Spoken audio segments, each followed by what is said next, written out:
안녕하세요. 성경이 우리 삶에 조금 더 가까이 쉽고 재미있게 다가오는 시간, 소문난 성경교실 함께하는 허요한 목사입니다.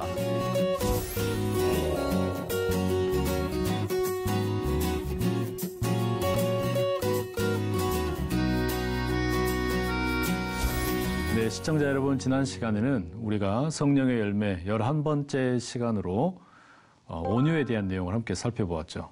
이제 오늘은 마지막 시간입니다.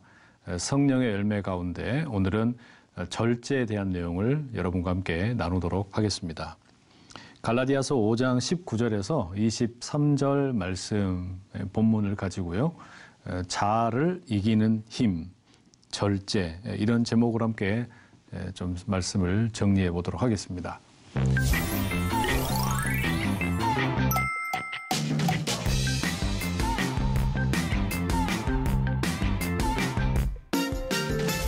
오늘은 마지막 시간이다 보니까 이 성령의 열매에 대해서 좀 정리를 해보도록 하겠습니다. 우리가 성령의 열매에 대해서 이미 첫 시간에 그런 이야기를 드렸죠. 이 성령의 열매라고 하는 것은 갈라디아서 5장에 제시되어 있는 그 내용으로 보면 9가지처럼 보이지만 이것은 본래 그 단수형 단어를 쓰고 있습니다. 그 말은 성령의 열매는 하나라는 거죠. 그래서 이걸 비유하자면 성령의 열매, 과일이 있는데 하나의 과일 속에 여러 가지 맛이 들어있다. 우리가 그렇게 이해를 해볼 수 있겠습니다. 사랑, 기쁨, 화평, 오래 참음, 자비, 양선, 충성, 온유, 그리고 절제. 여기에 우리가 감사와 용서까지 이렇게 포함해서 여러 가지 맛으로 이루어져 있는 하나의 열매라고 하는 것을 나누었어요. 그런데 이걸 이제 오늘 마지막 시간에 조금 더 구체적으로 이렇게 좀 말씀드리고 싶어요. 그러면 그 성령의 열매라는 게 하나라는 것인데 이 하나라고 하는 것은 구체적으로는 뭐냐? 레위기 11장 45절에 있는 말씀 보면요. 나는 너희의 하나님이 되려고 너희를 애굽 땅에서 인도하여 낸 여호와라. 내가 거룩하니 너희도 거룩할지어다. 여기 보면 하나님께서는 스스로를 거룩하다라고 밝히시면서 우리에게도 거룩할 것을 요청하고 계세요. 결국에 우리가 여러분 성령의 열매, 이것은 하나라고 하셨잖아요. 성령의 열매는 하나다. 그런데 이 성령의 열매는 그러면 결국에는 뭐냐면요. 거룩이라고 말할 수 있어요. 우리가 사랑, 희락, 화평, 오래 참음, 자비, 양선, 충성, 온유, 절제, 또 용서, 그리고 감사, 이런 것들까지 쭉 다 합쳐서 결국에 맺게 되는 열매가 거룩이라는 겁니다.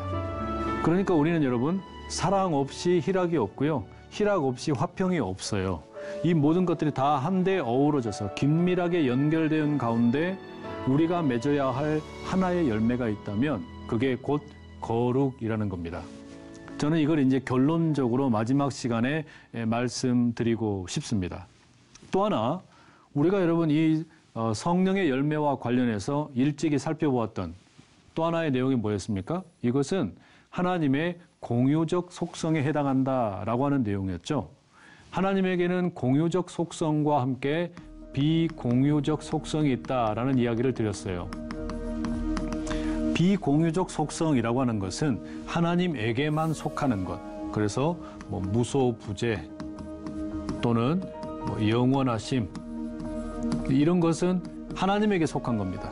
반면에 하나님과 피조물인 우리가 함께 공유할 수 있는 것, 그게 바로 성령의 열매다라고 말씀을 드렸죠.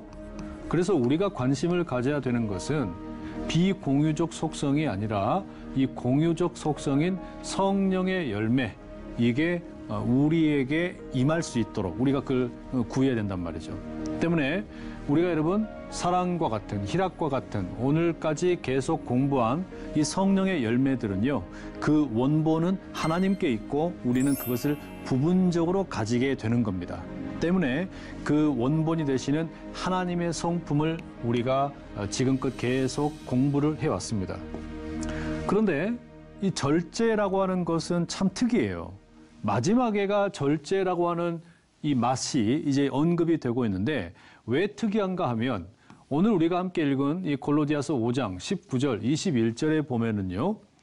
육체의 일은 분명하니 음행과 더러운 것과 호색과 우상 숭배와 주술과 원수 맺는 것과 분쟁과 시기와 분냄과 당짓는 것과 분열함과 이단과 투기와 술 취함과 방탕함과 또 그와 같은 것들이다. 여러 가지 육체의 일을 나열을 하고 있습니다. 그래서 이 육체의 일과 대비되는 것으로 제시되는 게 뭐냐면 성령의 열매거든요. 그렇죠? 자, 그러면 이 성령의 열매와 대비되는 육체의 일이라고 하는 것은 누구에게 있는 겁니까? 우리에게 있는 거예요. 이것은 결국은 우리가 우리의 죄악된 본성으로부터 나오게 되는 악한 일들인데 이것은 죄악에 물들어 있기 때문에 우리 스스로가 잘 통제하지 못하던 것들입니다. 그렇기 때문에 우리에게는 성령의 능력이 필요하고 성령의 능력을 힘입어서 이 거룩이라고 하는 열매를 맺어가야 한다. 우리는 지금 그 이야기를 쭉 나눠왔죠. 그런데 여러분 바로 그런 점에서 보면 우리가 이 절제라고 하는 주제를 놓고 보면 이것은 여러분 일종의 브레이크거든요. 어떤 브레이크인가 하면 자동차가 그냥 과속을 하면서 악셀레이터를 쫙 밟고 가다가 이게 이제 속도를 줄여야 할 필요성이 있을 때 밟는 브레이크가 있는 것처럼 우리가 육체의 일들을 하다 보니까 어떻습니까? 이게 그냥 막 우리를 죄로 오염되게 만들고 하나님으로부터 멀어지게 만든단 말이에요. 이것을 못하도록 만드는 게 절제입니다. 때문에 이 절제의 특징이 뭐냐면요.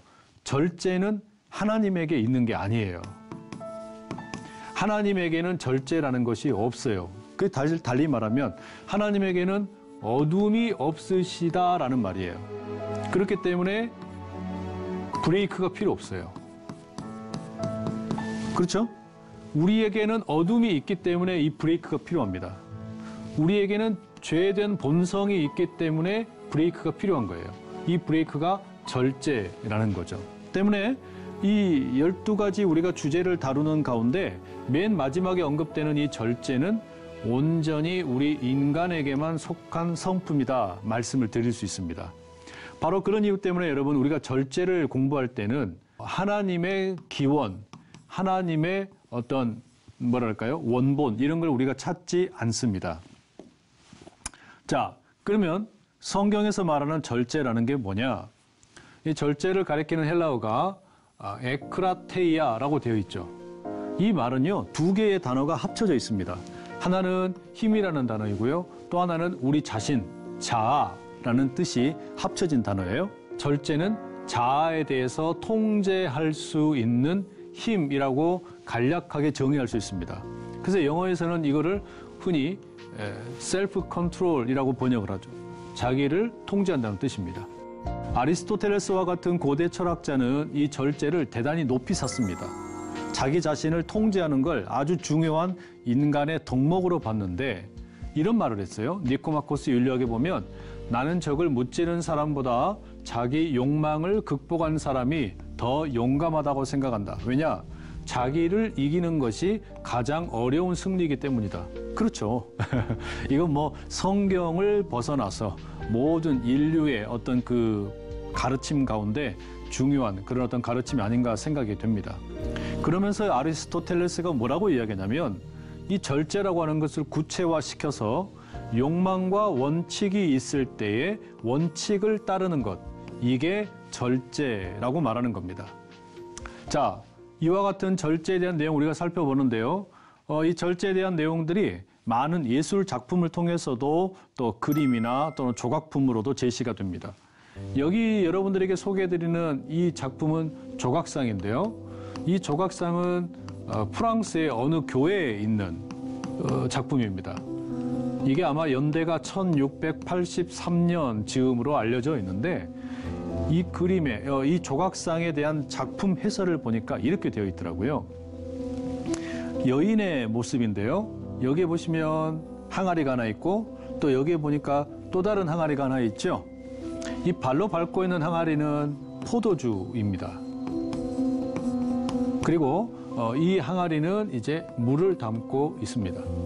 그래서 이 작품에 해설하는 분들이 이렇게 이야기하더라고요. 이 조각상은 절제를 보여주는 건데 그게 뭐냐면 나를 취하게 만드는 포도주는 지금 어떻습니까? 밟고 다 지금 흘려보내고 있습니다. 다 이제는 쏟아버리고 대신에 이 물을 들고 있는 겁니다. 결국에 이게 뭐겠어요? 취하게 만드는 포도주는 버리고 냉수 먹고 속 차려라. 뭐 이런 의미가 되겠죠. 그게 지금 절제라는 겁니다. 바로 그런 식으로 이 고대 철학자들 역시 절제를 중요하게 생각했는데 정리해보면 절제라는 게 뭐냐?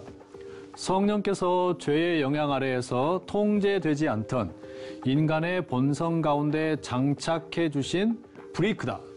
이 브레이크는 욕망이나 유혹의 위험한 질주 대신 하나님 나라의 가치관이 무엇인지 분별하도록 돕는 것이다. 그래서 아리스토텔레스의 표현을 빌리자면 욕망을 대신해서 원칙을 따르는 것, 이걸 절제라고도 말하곤 합니다. 자, 여러분 하나 질문을 드리고 싶어요. 이게 이제 절제라면 결국에 우리는 여러분 흔히 자주 쓰는 표현 가운데 작심삼일 뭐 이런 말 많이 쓰지요. 왜 우리가 여러분 이 절제를 못하느냐라는 거예요. 2023년만이 아니라 매년 우리가 시작을 하면서 여러 가지 다짐을 합니다. 올해는 반드시 내가 무언가를 하고야 말겠다. 이런 아마 다짐들 다들 하셨을 텐데요. 일주일에 3일 이상 운동하겠다. 다이어트를 해야 되니까 야식을 안 하겠다. 이제는 담배 금연을 하겠다. 이제는 절대로 술을 마시지 않겠다. 매일 큐티를 하겠다. 모든 예배를 빠짐없이 드리겠다.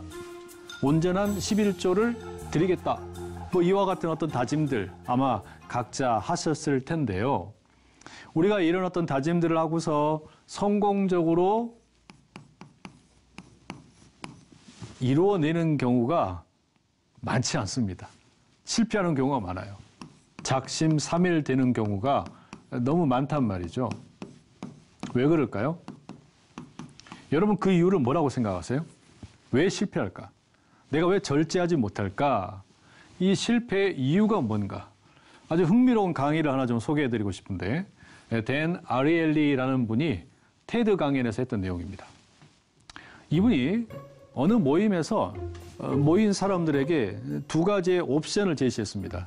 하나는 지금 당장 초콜릿 한 상자를 받을 수 있는 것과 이와 함께 또 하나는 뭐냐면 일주일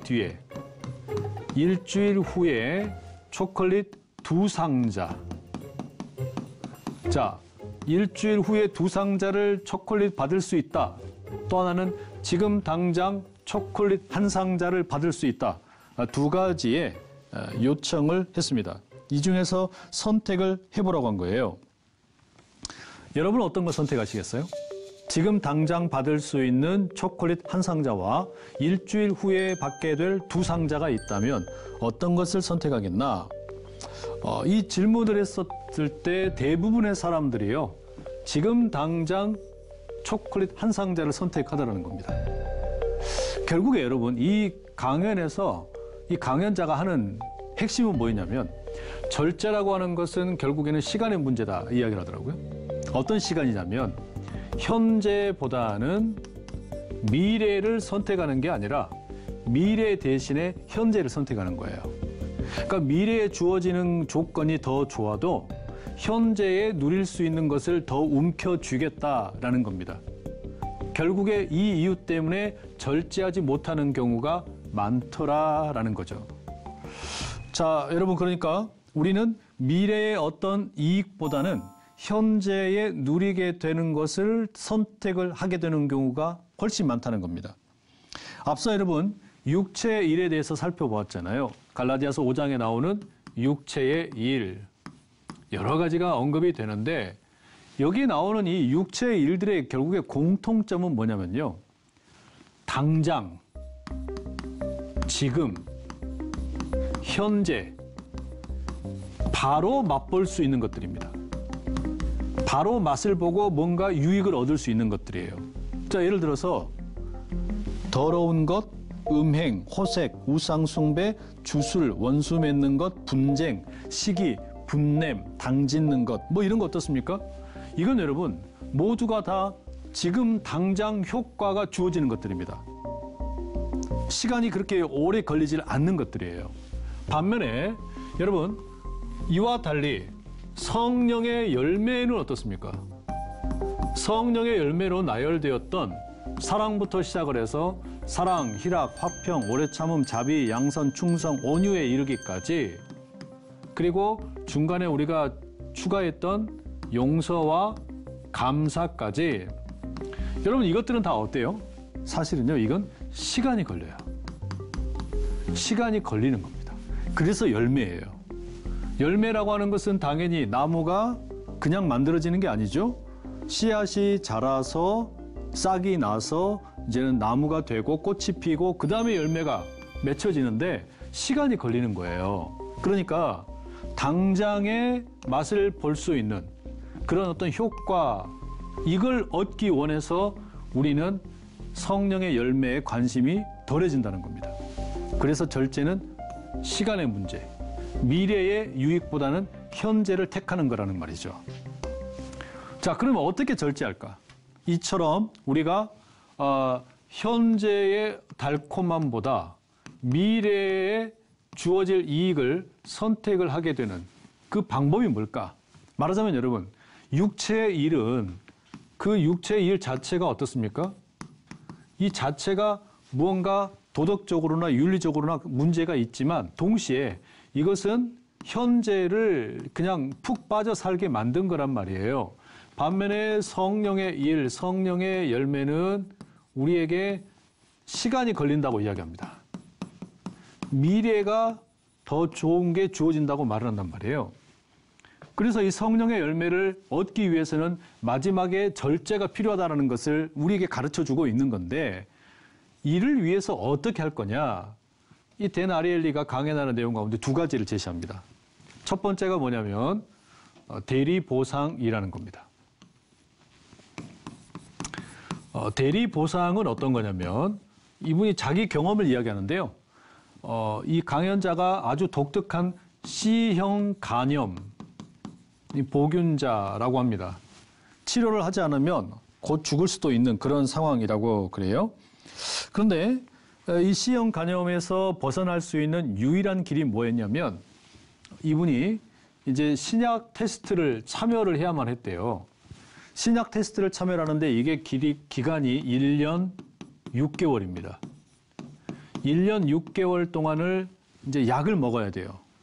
이 1년 6개월 동안 하루에 일주일에 3번 약을 이제 투약을 해야 되는데 이게 너무 메스껍고 아주 구토도 있고 두통도 있고 부작용이 꽤 많았나 봐요. 결국에 이 C형 간염 치료를 받기 위해서 신약 테스트에 참여를 했는데 1년 6개월 지나놓고 보니까요. 여기에 성공한 사람이 딱 한 명밖에 없었대요. 누굴까요? 자기 자신. 자기 혼자만 성공했다는 겁니다. 여러분 이게 뭘 의미하는 거겠습니까? 사람들이요. 이 약을 규칙적으로 투약을 하지 않았다는 이야기예요. 결국에 사람들이 이와 같은 신약 테스트를 1년 6개월 동안 견디지 못한 그 이유가 뭡니까? 미래에 내 몸이 건강해지는 것보다 그냥 약을 투여하지 않고 메스꺼운 것도 싫고 두통도 싫으니까 그것을 그냥 뛰어넘어 버린 거죠. 여기서 질문이 생겨요. 이분은 그럼 어떻게 이 약을 이렇게 잘 투약할 수 있었나? 그 방법으로 제시하는 게 첫 번째가 대리보상입니다. 약을 투약하기 전에 자기 스스로에게 무언가 보상을 해줄 수 있도록 만들었대요. 그게 뭐냐면 영화였답니다. 이분의 경우에는 영화를 그렇게 활용을 한 건데 말하자면 이 두통도 있고 메스꺼움도 있다라는 거 약을 투약하는 거 괴로운데 그 전에 미리 내가 가장 좋아하는 영화를 빌려놓는 거예요. 준비를 해놓는 겁니다. 그리고서 약의 고통보다 그것을 이기게 하는 이 대리보상으로서의 영화를 더 머릿속에 생각을 하는 거죠. 그렇게 이겨냈다는 거죠. 이게 우리가 절제를 할 수 있는 첫 번째 방법이라는 거예요. 그다음 두 번째로 이분이 제시하는 게 자기 통제 계약입니다. Self Control Contract. 이건 뭐냐면 내가 무언가를 하지 않으면 미래에 내가 어마어마한 손해를 입게 되는 거예요. 그것을 미리 만들어 놓는 거예요. 예를 들면 여러분 이런 겁니다. 내가 7시에 일어나지 못할 경우에 내가 제일 싫어하는 사람 있죠. 그 사람에게 100만 원이 자동으로 입금되게 만들어 놓으라는 거예요. 그러면 어떨까요? 아마 일어나기 싫어도 일어날 수밖에 없을 거라는 거예요. 이렇게 함으로 인해서 자기가 절제하게 만드는 거죠. 아주 흥미로운 제안이죠. 그래서 이 강연에서 두 가지를 제시해요. 대리보상을 하든지 아니면 자기 통제 계약을 하든지 이렇게 해서 미래의 나이가 통제되지 않을 수 없도록 만들어 가라는 겁니다. 그럼 여러분 이와 같은 대리보상 그리고 자기 통제 계약 흥미롭죠? 자, 이와 같은 어떤 구체적인 방안들과 함께 그럼 예수님께서는 어떻게 하셨나? 자, 한번 보시죠. 예수 그리스도의 경우에 이 절제에 대해서 우리에게 모범을 보여주시는데요. 예수님께서 40일 동안 광야에서 금식을 하시고 난 후에 마귀가 예수님을 시험을 합니다. 첫 번째 시험이 뭐였습니까? 떡을 만들어라. 이 돌덩이를 가지고서 떡을 만들어라. 그때 예수님 어떻게 하세요? 사람이 떡으로만 살 것이 아니다. 하나님의 입에서 나오는 말씀으로 살아야 한다. 이렇게 물리치셨죠. 절제하신 거예요. 두 번째, 이 마귀가 예수님에게 이제는 어떻게 합니까? 저기 높은 성전 꼭대기로 예수님을 데리고 가서 뛰어내려라. 그러면 천사들이 너를 받아줄 거다. 이렇게 예수님을 시험합니다. 그때 예수님께서 어떻게 하세요? 성경은 이렇게 말씀한다. 주 너의 하나님을 시험하지 말라 하였다. 그리고 마지막 세 번째, 이 마귀가 예수님을 사탄이 저기 아주 높은 산에 올라가서 예수님에게 세상 모든 것을 다 보여줍니다. 이 화려한 세상을 다 보여주고 나에게 절 한 번만 해. 그러면 너에게 이 세상 모든 거 다 줄게. 그랬더니 예수님 뭐라 그러세요? 사탄아 물러가라. 기록되었으되 주 너의 하나님께 경배하고 다만 그를 섬기라 하였다. 여러분 여기 공통점이 뭡니까? 이 세 번의 이 시험에 예수님께서 넘어가지 않으시고 절제할 수 있었던 거. 돌을 떡으로 만드는 시험. 먹는 거죠. 먹음직스러운 겁니다. 그 다음에 주 너의 하나님을 시험하지 마라. 지금 성전의 꼭대기에서 뛰어내리라는 거. 이거 어떻습니까? 자기를 자랑하는 겁니다. 말하자면 그래서 지혜롭게 할 것 같은 거예요. 그 다음에 천하 만물을 다 보여준 겁니다. 이건 뭐예요? 아주 보암직한 거죠. 여러분 이게 뭐냐면 결국에 선악과의 시험을 받았던 아담과 하와의 시험과 똑같습니다. 먹음직하고 보암직하고 지혜롭게 할 만큼 탐스러운 거예요.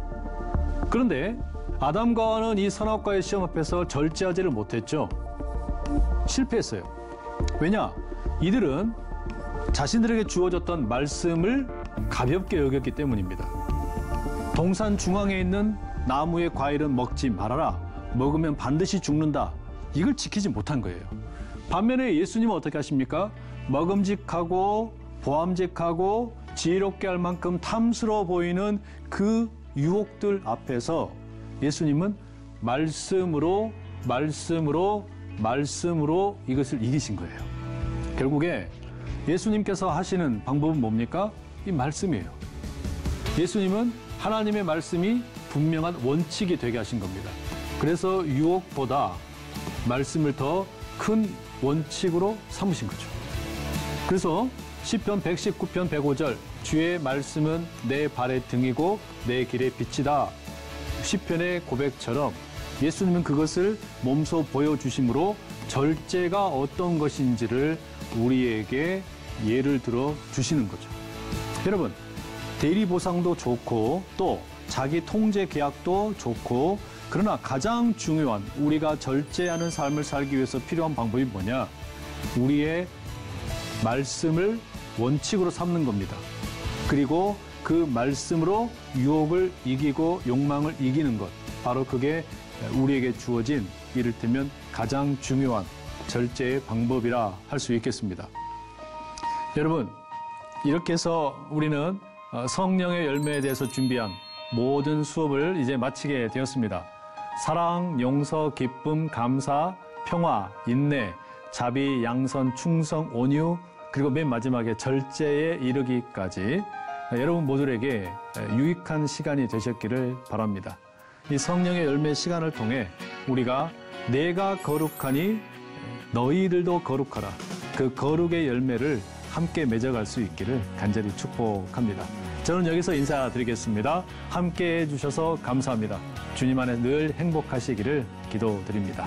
감사합니다.